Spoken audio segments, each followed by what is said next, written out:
விஜய், அஜித், கமல், ரஜினி இவங்க இல்லாத ஒரு படம், அதுவும் தமிழ்லேயே ஹையஸ்ட் கலெக்ஷன் அப்படிங்கிற ஒரு சம்பவத்தை பண்ணியிருக்கு அப்படின்னா அது எப்படிப்பட்ட படமாக இருக்கும், எப்படிப்பட்ட கதையாக இருக்கும், எப்படிப்பட்ட மேக்கிங்காக இருக்கும்.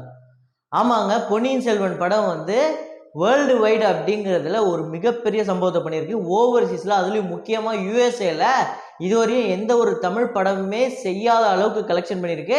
ஒரு மிகப்பெரிய மைல்கல்லை தொட்டிருக்கு.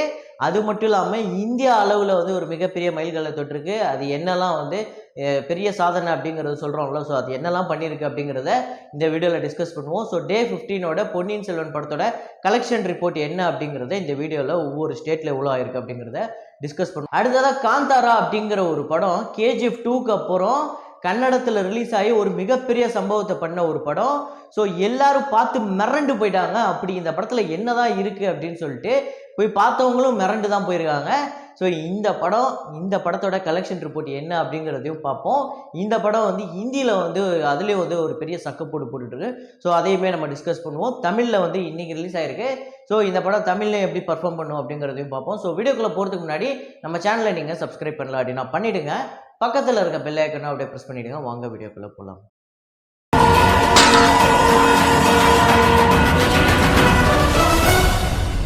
காந்தாரா அப்படிங்கிற இந்த படத்தோட கலெக்ஷன் ரிப்போர்ட் டே 15ஓட கலெக்ஷன் ரிப்போர்ட் என்ன அப்படிங்கிறத பார்த்துருவோம். ஸோ இந்த படமும் வந்து பொன்னியின் செல்வன் கூட தான் ரிலீஸ் ஆச்சு. செப்டம்பர் 30ஆம் தேதி தான். ஸோ இந்த படம் வந்து கர்நாடகாவில் ஒரு பயங்கரமான ஒரு கலெக்ஷனை எடுத்திருக்கு. ஸோ அது என்ன அப்படிங்கிறத இப்போ பார்ப்போம். ஒரு டைமில் நம்ம வந்து ஏதாவது ஒரு படத்தில் வந்து ஒரு ஹீரோ வந்து ரொம்ப கேவலமாக இருந்தாலோ, இல்லை ஏதாவது ஒரு மேக்கிங் வந்து ரொம்ப கேவலமாக இருந்தாலோ, என்னடா இந்த ஹீரோ கன்னட சினிமா ஹீரோ மாதிரி இருக்காரு, என்னடா இது கன்னட சினிமா மாதிரி மேக் பண்ணி வச்சுருக்காங்க, என்னடா படம் இது அப்படின்னு கலாய்ப்போம். ஆனால் இன்றைக்கி கன்னட சினிமா ஒரு படி மேலேயே போயிட்டாங்க அப்படின்னு தான் சொல்லணும். KGF மாதிரி ஒரு படம், இன்னொரு பக்கம் வந்து இந்த விக்ராந்த் ரோனா மாதிரி ஒரு படம், இப்போ பார்த்தீங்க அப்படின்னா இந்த காந்தாரா அப்படிங்கிறது எல்லாருமே உலகம் முழுக்க இந்த படத்தை பயங்கரமாக பாராட்டி தள்ளிக்கிட்டு இருக்காங்க. ஸோ இந்த படத்தோட கலெக்ஷன் ரிப்போர்ட்டு கர்நாடகாவில் டே 15 பார்த்தீங்க அப்படின்னா 2,90,00,000 வந்து கலெக்ட் பண்ணியிருக்கு. ஸோ ஹிந்தியில் பார்த்தீங்க அப்படின்னா 1,27,00,000 வந்து கலெக்ட் பண்ணியிருக்கு. வேர்ல்டு வைடு அப்படிங்கிறது 5 கோடி வந்து கலெக்ட் பண்ணியிருக்கு. ஸோ இந்த படத்தோட கர்நாடகாவில் மட்டும் இதுவரை 15 நாள் 79 கோடி 5 லட்சம் வந்து கலெக்ட் பண்ணியிருக்கு. ஸோ கர்நாடகாவில் அவ்வளோ பெரிய பிஸ்னஸ் வந்து KGFக்கு அப்புறம் விக்ராந்த் ரோனாக்கு அப்புறம் இந்த படம் தான் வந்து ப்ரூவ் பண்ணியிருக்கு. வேர்ல்டு வைடு அப்படிங்கிறது 92 crore 35 lakhs. ஸோ 92 கோடியே 35 லட்சம் வந்து இந்த படம் வந்து கலெக்ட் பண்ணியிருக்கு. ஸோ இன்னொரு கன்னட சினிமா 100 கோடியை தாண்டி போக போகுது அப்படிங்கிறது இந்த படம் வந்து கிளியராக சொல்லி கொடுத்துருச்சு. ஸோ அடுத்ததாக இந்த காந்தாரா வந்து ஓவர்சீஸில் ஒரு மிகப்பெரிய சம்பவத்தை பண்ணிக்கிட்டு இருக்குங்க. USA கனடாவில் பார்த்தீங்க அப்படின்னா $351K வந்து கலெக்ட் பண்ணியிருக்கு. மிடில் ஈஸ்ட் USAல மிடில் ஈஸ்ட்டில் பார்த்தீங்க அப்படின்னா $313K வந்து கலெக்ட் பண்ணியிருக்கு. அப்புறம் ஆஸ்திரேலியாவில் பார்த்தீங்க அப்படின்னா கிட்டத்தட்ட 1 லட்சம் ஆஸ்திரேலியன் டாலர் வந்து கலெக்ட் பண்ணியிருக்கு. UK டாலர் பார்த்தீங்க, UK பவுண்டு பார்த்தீங்க அப்படின்னா 28,000 UK பவுண்டு வந்து கலெக்ட் பண்ணியிருக்கு. ஜெர்மனி பார்த்தீங்க அப்படின்னா 29,000 ஜெர்மனி பவுண்டு வந்து கலெக்ட் பண்ணியிருக்கு. ஓவர்சீஸில் மட்டும் 8 கோடி வந்து இந்த படம் வந்து கலெக்ட் பண்ணியிருக்கு. உண்மையிலே இது ஒரு மிகப்பெரிய விஷயம். அதாவது ஹிந்திலையுமே ஒரு நல்ல நம்பரை வந்து கலெக்ட் பண்ணியிருக்கு அப்படின்னு சொல்கிறாங்க. இந்த படம் இன்றைக்கி தமிழில் ரிலீஸ் ஆகுது. தமிழில் ரிலீஸ் ஆகிற இந்த படத்துக்கு வந்து நிறையா ஸ்க்ரீன்ஸ் கொடுத்துருக்காங்க, நிறையா தேட்டர்ஸ் கொடுத்துருக்காங்க தமிழில். அதுக்கு காரணம் இங்கே இருக்கக்கூடிய நிறையா ரிவ்யூவர் இந்த படத்தை வந்து பயங்கரமாக புகழ்ந்து தள்ளிட்டாங்க. ஸோ எல்லா ரிவ்யூவர்ஸுமே இந்த படத்தை பயங்கரமாக கொண்டாடுறாங்க. அதுவும் புது எக்ஸ்பீரியன்ஸ் அப்படின்னு சொல்கிறாங்க. உண்மையிலே நான் இந்த படத்தை தேட்டரில் போய் பார்க்குறதுல ரொம்ப ஆர்வமாக இருக்கேன். ஸோ கண்டிப்பாக டிக்கெட் கிடச்சிது, இல்லை ஃப்ரீயாக இருக்கிற டைமில் இந்த படத்தை தேட்டரில் போய் பார்க்கணும். ஸோ நீங்கள் இந்த வீடியோவை பார்த்துருக்க எத்தனை பேர் காந்தாரா அப்படிங்கிற இந்த படத்தை பார்த்துட்டீங்க, எத்தனை பேருக்கு இந்த படம் அப்படிங்கிறது பிடிச்சிருக்கு, எதனால் இப்படி உலகமே இந்த படத்தை பற்றி பேசிக்கிட்டு இருக்கு. அதாவது ஒரு கன்னட சினிமா வந்து அதுவும் லேட் ரீச் ஆகி செகண்ட் வீக்லாம் வந்து ஃபர்ஸ்ட் வீக்கோட கலெக்ஷன் அதிகமாக வந்திருக்கு. ஸோ லேட் ரீச் ஆகி அதுக்கப்புறம் அது சொல்லுவாங்களே வேர்ட் ஆஃப் மவுத்தில் வந்து இந்த படம் வந்து ஹிட் ஆகிடுச்சு அப்படின்னு. ஸோ அந்த விஷயம் வந்து இந்த படத்துக்கு தான் பொருந்தும் அப்படின்னு நினைக்கிறேன். ஸோ இந்த படம் வந்து வேர்ட் ஆஃப் மவுத்தில் ஒரு மிகப்பெரிய சம்பவத்தை பண்ணியிருக்கு அது மூலியமாக. அதுக்கு அடுத்ததாக பொன்னியின் செல்வன் படத்தோட டே 15 கலெக்ஷன். ஸோ தமிழ்நாட்டில் பார்த்தீங்க அப்படின்னா டே 15 3.4 crore வந்து கலெக்ட் பண்ணியிருக்கு. 196 கோடியே 40 லட்சம் வந்து தமிழ்நாட்டில் இதுவரையும் 15 நாளில் கலெக்ட் பண்ணியிருக்கு. ஸோ நாளைக்கு இன்னைக்கு சாட்டர்டே இல்லை, ஸோ இன்றைக்கி கண்டிப்பாக வந்து அந்த கலெக்ஷனை எடுத்துரும். 200 கோடி ஸோ ஆல்ரெடி இருந்த அந்த விக்ரமோட அந்த விஷயத்தை வந்து இதை வந்து பிரேக் பண்ண போகுது. ஸோ பொன்னியின் செல்வன் தான் தமிழ்நாட்டிலே நம்பர் 1 ஹையஸ்ட் கலெக்ஷன் மூவியாக, ஹையஸ்ட் கிராசிங் கலெக்ஷன் மூவியாக வரப்போகுது. ஸோ தெலுங்கில் பார்த்தீங்க அப்படின்னா 5 லட்சம் தான் கலெக்ட் பண்ணியிருக்கு. ஸோ தெலுங்கில் அவங்க ஆல்ரெடி காலி பண்ணி விட்டாங்க அந்த படத்தை. 17 கோடியே 50 லட்சம் வந்து இந்த படம் வந்து தெலுங்கில் டோட்டலாக கலெக்ட் பண்ணியிருக்கு. கேரளாவில் 25 லட்சம் வந்து கலெக்ட் பண்ணியிருக்கு. 23 கோடியே 90 லட்சம் டோட்டலாக 15 நாள் ஃபுல்லாகவே கலெக்ட் பண்ணியிருக்கு.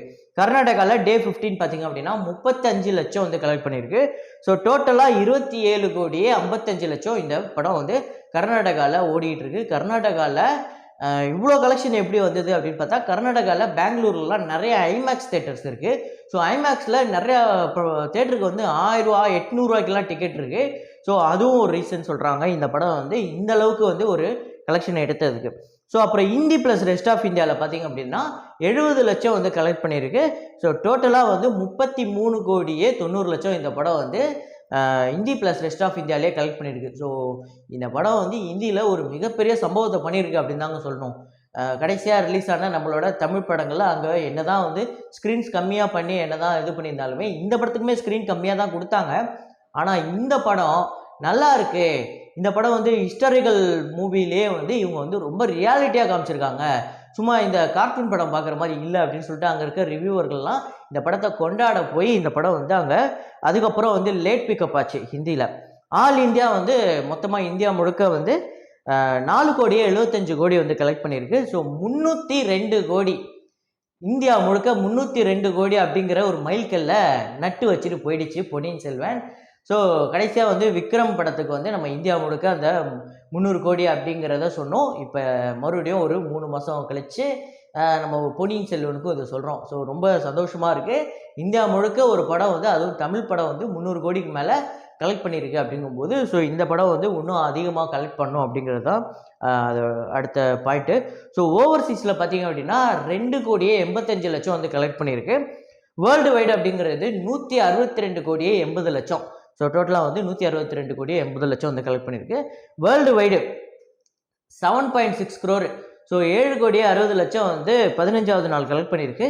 ஸோ டோட்டலாக பார்த்தீங்க அப்படின்னா 464 கோடியே 80 லட்சம் அப்படிங்கிறது இந்த படம் வந்து கலெக்ட் பண்ணியிருக்கு. ஸோ விக்ரமோட டோட்டல் எவ்வளோ, அது வந்து டோட்டலாக வேர்ல்டு வைடு எப்படி தாங்க கலெக்ட் பண்ணிச்சு, டோட்டல் லைஃப் டைம் கலெக்ஷன் எவ்வளோங்க அப்படிலாம் நிறைய பேர் கேட்குறாங்க.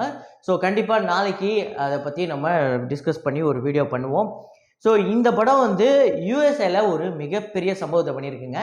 இது ஒரு எந்த ஒரு தமிழ் சினிமாவுமே எந்த ஒரு தமிழ் படமுமே செய்யாத ஒரு சம்பவத்தை பண்ணியிருக்கு. அது என்ன சம்பவம் அப்படின்னு பார்த்தீங்கன்னா, டே 15 கலெக்ஷன் அப்படிங்கிறது இந்த படம் வந்து $71,000 வந்து கலெக்ட் பண்ணியிருக்கு. $71,879 வந்து கலெக்ட் பண்ணியிருக்கு. ஸோ டோட்டல் கிராஸ் அப்படிங்கிறது 6.11 மில்லியன் வந்து இந்த படம் வந்து கலெக்ட் பண்ணியிருக்கு வெறும் யூஎஸ்ஏல மட்டும். ஸோ அதோட மதிப்பு வந்து பார்த்தீங்க அப்படின்னா 50 கோடியே 41 லட்சம் வந்து இந்த படத்தோட யூஎஸ்ஏவோட மதிப்பு மட்டுமே, அந்த கலெக்ஷன் மட்டுமே வருது. ஸோ இதுதான் முதல் திரைப்படம், தமிழ் திரைப்படம் யூஎஸ்ஏல மட்டுமே 50 கோடி ஒரு படம் கலெக்ட் பண்ணது. ஸோ இப்போ ஓவர்சீஸில் 160 கோடிக்கு மேலே கலெக்ட் பண்ணியிருக்கு அப்படின்னா அதில் 1/3 பங்கு வெறும் யூஎஸ்ஏல மட்டும் கலெக்ட் பண்ணியிருக்கு அப்படிங்கிறது ஒரு மிகப்பெரிய சம்பவம். ஸோ இதுதான் வந்து உண்மையான மைல்கல். இதுதான் வந்து பட்டி தொட்டியும் ஹிட் ஆகிற வெற்றி அப்படின்னு சொல்லுவாங்களா, அது இதுதான். ஸோ மேபி இன்னைக்கு சாட்டர்டே சண்டே அப்படிங்கிறது ஒரு மிகப்பெரிய நம்பரை வந்து இந்த படம் வந்து கலெக்ட் பண்ண போகுது. காந்தாரா அப்படிங்கிற ஒரு படம் வந்திருக்கு. இந்த படத்தை நீங்கள் எத்தனை பேர் பார்த்தீங்க, எத்தனை பேர் வந்து இந்த படத்தை ரசிச்சிங்க, இல்லை இந்த படத்தில் அப்படி என்னதான் ஸ்பெஷல் எல்லாருமே கொண்டாடுற அளவுக்கு அப்படின்னு நீங்களும் வந்து எங்ககிட்ட சொன்னீங்க அப்படின்னா நாங்களும் இந்த படத்துக்கு தேட்டருக்கு போய் பார்க்கலாமா அப்படிங்கிறதையும் போய் ஃப்ரீயாக இருக்கிற டைமில் போய் பார்ப்போம். ஸோ பொன்னியின் செல்வன் படத்தோட இந்த யூஎஸ்ஏவோட கலெக்ஷன் ரிப்போர்ட்டு, அதுக்கு அடுத்து தான் வந்து இந்த இந்தியாவிலே வந்து 300 கோடி. ஸோ அடுத்தது நாளைக்கே வந்து நம்ம சொல்லிடுவோம் 200 கோடியை வந்து தமிழ்நாட்டில் மட்டுமே ரீச் ஆகிடுச்சு அப்படின்னு சொல்லிட்டு. ஸோ நாளைக்கு வீடியோவில் இந்த விக்ரம் படத்தோட கலெக்ஷன் டோட்டல் கலெக்ஷன் எவ்வளோ, ஸோ அந்த படத்தோட வெற்றிக்கும் பொன்னியின் செல்வன் படத்தோட வெற்றிக்கும் என்ன வித்தியாசம் அப்படிங்கிறத நாளைக்கு நம்ம பேசுவோம். ஸோ இதே மாதிரி ஒரு வீடியோவில் மீண்டும் நான் உங்களை சந்திக்கிறேன். Signing off Rahman.